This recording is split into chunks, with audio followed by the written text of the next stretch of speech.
இருடா ஒரு நிமிஷம் இருவா டக்குன்னு எடுங்க இது புடி நிமிஷம் வேற ஆனால் இது யாரும் இத்த மோசமாக பண்ணிக்கிறாங்க. இது புரியாண்ணே, இதை புரியாண்ணா கத்தாத விடுமா, பக்கத்தில் இருந்தால் கூட போதுமா. ஹரே கிருஷ்ணா.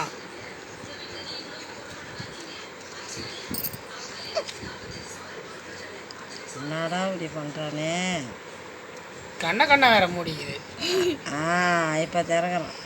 இல்லடா ஏடா பக்கத்தில் போயிடு. நீ தான் எடுத்துருந்தியா? எடைப்போம்மா மூஞ்சி கட்டணுமா? அண்ணன் வந்துட்டான்டா. சரி இன்னும்மா 5 செகண்ட்ஸ் எடுத்துருந்துருக்க போல. 9 நிமிஷமா? நீ ஒழுங்காவே எடுக்க தம்பி எடுறனா வேற அப்படி எதாவது போட